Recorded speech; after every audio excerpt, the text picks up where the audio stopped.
জীবনে যদি অনেক টাকার দরকার হয় তাহলে কি করবেন? আমাদের জীবনে টাকার সবারই দরকার, কারো বেশি কারোর কম। বর্তমান যুগে চলতে গেলে কিন্তু পর্যাপ্ত অর্থ না হলে আমাদের জীবনটা টিকে থাকাই দায়। তাই অর্থের সংকুলন যদি ঠিকঠাক না হয় তাহলে কিন্তু সংসারে অনেক অশান্তির সৃষ্টি হয়। ভাই ভাই বিচ্ছেদ, বাবা মায়ের মধ্যে সম্পর্ক খারাপ, বাবা ছেলের সম্পর্ক খারাপ, বাবা মায়ের সম্পর্ক খারাপ, ভাই বোনের সম্পর্ক খারাপ হয়ে যায়। এমনকি বন্ধুবান্ধব আত্মীয় স্বজনরাও কিন্তু ঠিক নজরে দেখে না। তাই টাকাকে রোজগার করতে হলে, টাকাকে বাড়াতে গেলে কি করবেন যদি আপনার এখন প্রচুর টাকার দরকার পড়ে? দেখুন, টাকা দরকার পড়লেই তো টাকার মুড়িমুড়কি নয় যে আকাশ থেকে পড়বে। টাকা রোজগার করতে হলে কিন্তু টাকা রোজগারের জন্য নিজেকে তৈরি করতে হয়। আপনার মধ্যে কি শক্তি আছে, আপনার মধ্যে কি গুণ আছে, সেই গুণটাকে খুঁজে বের করুন। যত ছোট গুণই হোক, সেই গুণটাকে কিন্তু কাজে লাগানোর চেষ্টা করুন আপনার নিজের যোগ্যতা দক্ষতার মাধ্যমে। পৃথিবী কিন্তু তাকেই সম্মান করে, পৃথিবী তাকেই যোগ্য সম্মান দেয় যে যোগ্য সম্মান পাওয়ার অধিকারী, যার মধ্যে কিছু গুণ আছে। প্রত্যেক মানুষের জীবনেই এই গুণ কিছু না কিছু রয়েছে।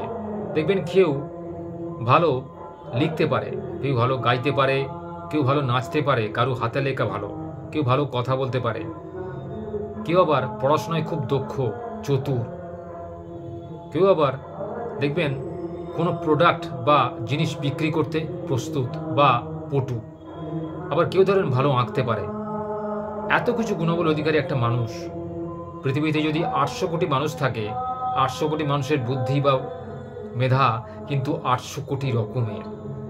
আপনার মধ্যে এই গুণগুলো কোনটা আছে এটাকে কিন্তু খুঁজে বার করুন। দেখবেন তাহলে অর্থ আপনাকে খুঁজতে হবে না, স্বয়ং মা লক্ষ্মী আপনার দ্বারে আসবে, আপনার কাছে ধরা দিতে।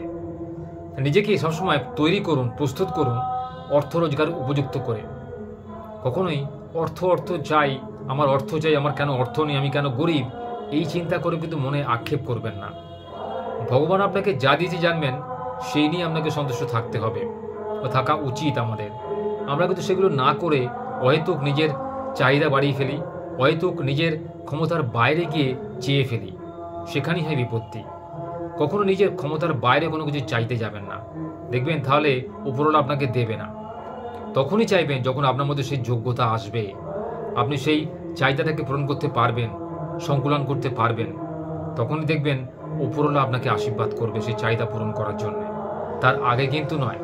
তাই নিজেকে সবসময় এমনভাবে তৈরি করুন যাতে যে কোনো চাহিদার সম্মুখীন আপনি হতে পারেন, আপনার মনের চাহিদা আপনি নিজেই পূরণ করতে পারেন, কারোর সাহায্য নয়।